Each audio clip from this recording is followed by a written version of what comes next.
Hey, I'm Rob Gant with the Goose Creek Gazette and the Berkeley Independent. I'm here today at Cane Bay High School talking a little football with Roger Lee of the Somerville Journal Scene, and also a special guest today, Chris Kander. Chris is a longtime coach in the area. He coached at Stratford, coached at West Ashley, most recently coached at Goose Creek High School. Chris is now in the financial industry, so if you need to borrow money, he's the guy to see. Anyway, well, Chris, how's it going? Going well. I'm thankful that you guys have me out here today. I'm looking forward to talking a little bit of football as a fan rather than as a coach.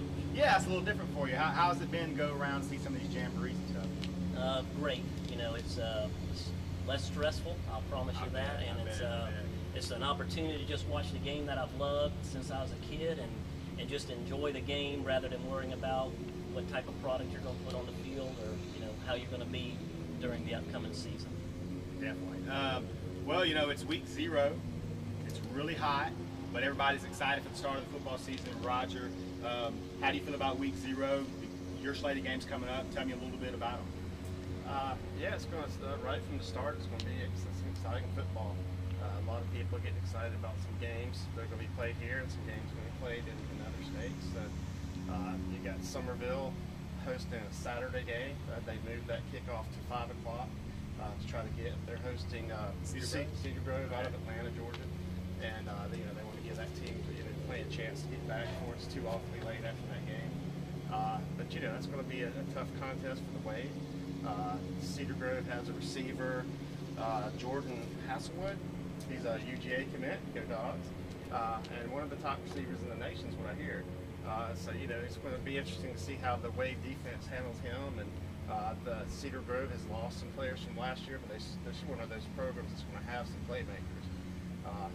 You know, Somerville has their quarterback, Jonathan Bennett, back. He's a great player. He's committed to Liberty University, and he's bigger. He's gotten bigger over the last couple of years, and Coach Call is happy with him, and they've got some some talented guys, skilled guys. They got like pretty much their whole offensive line back, so it's going to be I think it's going to be a really good game.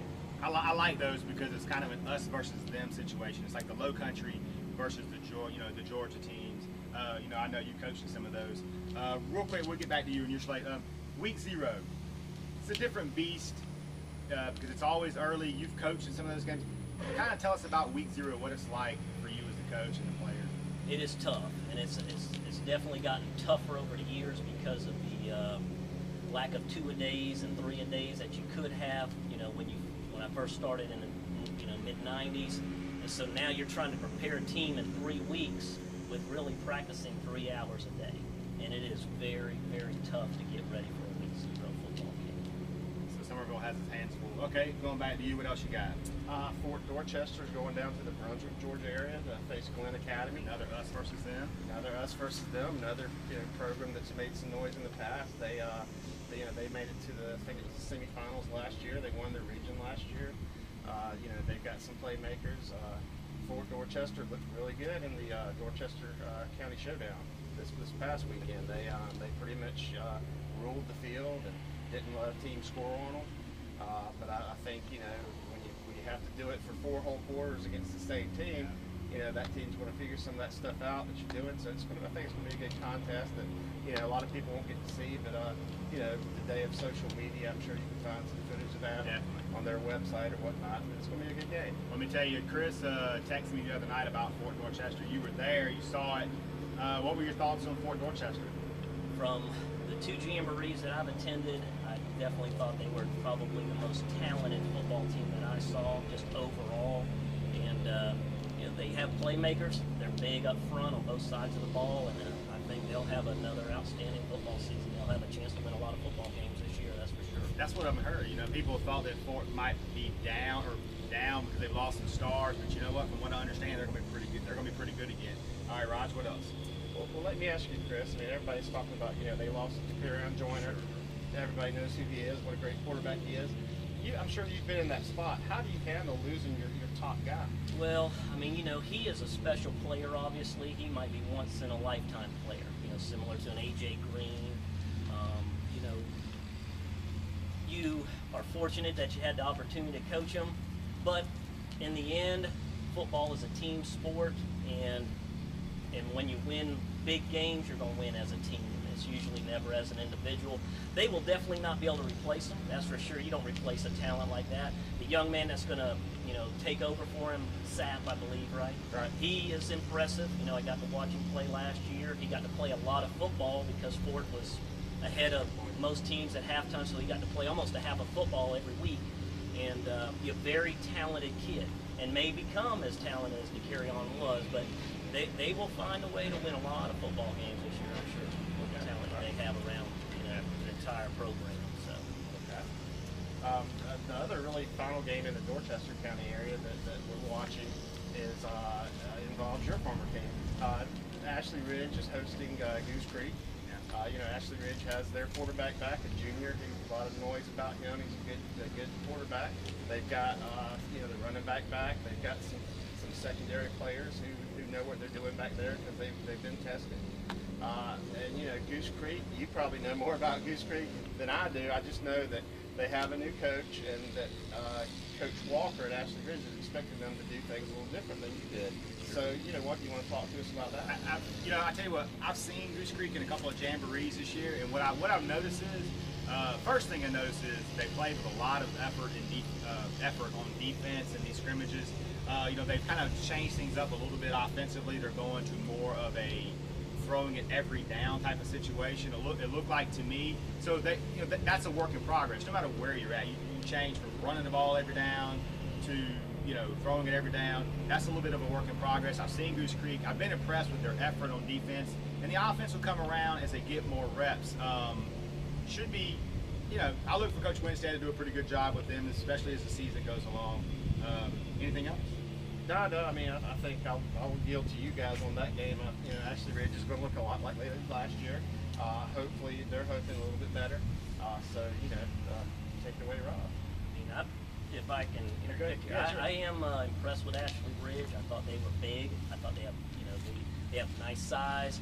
They have athletic ability as well. If they can get a downhill running game going with the big offensive line that they have, I think they have enough skill guys on the perimeter, to throw it around a little bit once they establish the run.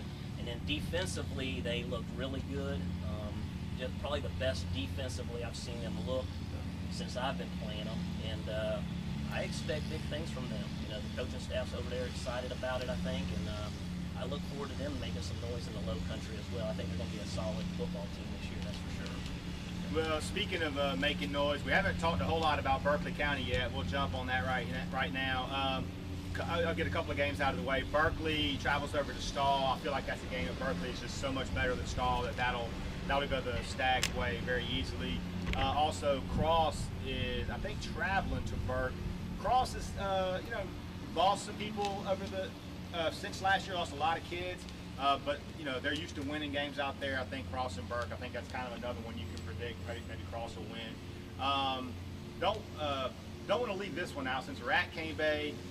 Cane Bay hosts West Ashley. West Ashley is always athletic. Maybe they have some other things to go with that this year. And Coach Marion real well.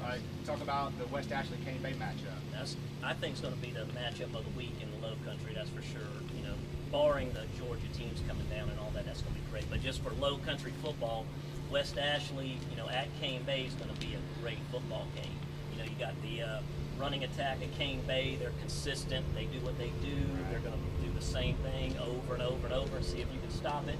And West Ashley may have the most talented football team. Bobby may have the most talented football team he's had in maybe his career at West Ashley, to be honest with you. I think they're expecting big things. They're big and athletic from what I've heard, from their Sertoma debut, and I expect some rumbling from them as well. I think they're going to be a solid football team in the low country. They're always competitive. They always score well.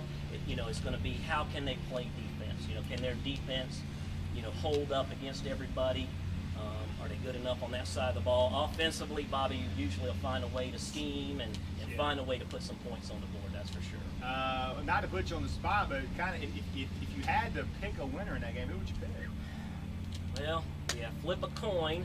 I've been impressed with Cane Bay. I've seen them quite a bit in the preseason, and so I'm impressed with them. They have great numbers, and but I'm going to go with Bobby in the opener. I'm going to go with West Ashley. I think they're going to find a way to outscore Cane Bay in the All right. opener. All right. If you're a Cane Bay fan, Chris's number is. No. Okay. See what else to see. Timberland, Stratford. That's intriguing too because Timberland loads the buses, heads up to Stratford. Timberland 2A, Stratford's 5A. You don't really see that a lot in high school football. That big a gap in classification.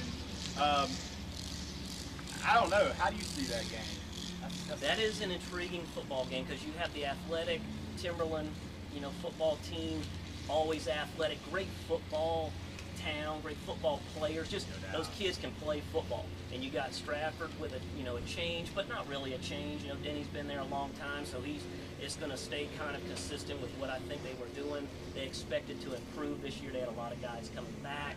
But it is intriguing just because Timberland is so athletic in a week 0 game again, without a lot of preparation and without a lot of film available. Can Timberland find a way to sneak a win out of this thing? Get a couple athletes on the edge and make a couple big runs, and that one, I'm going to call that a toss-up. If I have to pick, I'll go with Stratford wearing them down in the fourth quarter just because of the 5A level. They may have enough horses out that just kind of wear them down and find a way to win in the fourth. Well, I saw Timberland and Sertoma, and let me tell you what, those guys can run from left to right. They can get to the ball on defense and make plays. They always seem to have a guy or two that can just outrun everybody to the end zone. So the way I see that game going, I think I'm going to go the opposite of Coach Kander. I'm going to take Timberland to win a very tight football game. But I wouldn't be surprised if Stratford was able to win, just simply because eventually that numbers game can catch up with Timberland, because Stratford's going to have 70 or 80 kids. Timberland's going to have 30 or 40. Now, Timberland's 30 are going to fight like the devil. Yes. But you only got so much in the tank. It is week 0, so I'm taking the Wolves, but I would not be surprised if Stratford was able to win, especially if they can. I don't think there's going to be the lineup and outrun Timberland to the edge. They're going to have to make some plays downfield in the passing game. And, Timberland does have some good DBs. I know Tyler Sumter is as good as you'll see. I know he had 8 interceptions last year. So I'll be at that game. I'm intrigued to see how it goes. I think it'll be a great one. I may change my prediction by Friday. Am I allowed to do that? Yeah. If we're going to put on record. Yeah. We got one more game. Northwood Academy has a new coach, Ryan Lever. He is the former defensive coordinator. He's taking the boys over to Academic Magnet. I like what he's trying to do with Northwood Academy. I think physically they've grown up a little bit in the last year. Last year they were just, we've talked about this. It's about the athletes, the Jimmys and the Joes. Well, they were really young last year. They've grown up a little bit, and they've also adjusted their philosophy. They're more determined to run the football, simplifies the game, runs the clock. So I like what he's trying to do. He's trying to instill some toughness and some physicality in Northwood's program, and I think they'll put up a pretty good fight at Academic Magnet if they can hang in there for 4 quarters. I think it could be a numbers game for them too, but we'll have to see. All right, well that does it for our week 0 episode. I guess this is season 3 for us. I would like to thank Roger Lee for coming out and joining us today. Somerville Journal Scene, he covers Fort Dorchester, Somerville, Ashley Ridge, Pinewood Prep. Coach Kander, we've really enjoyed having you today. Good luck in the business world.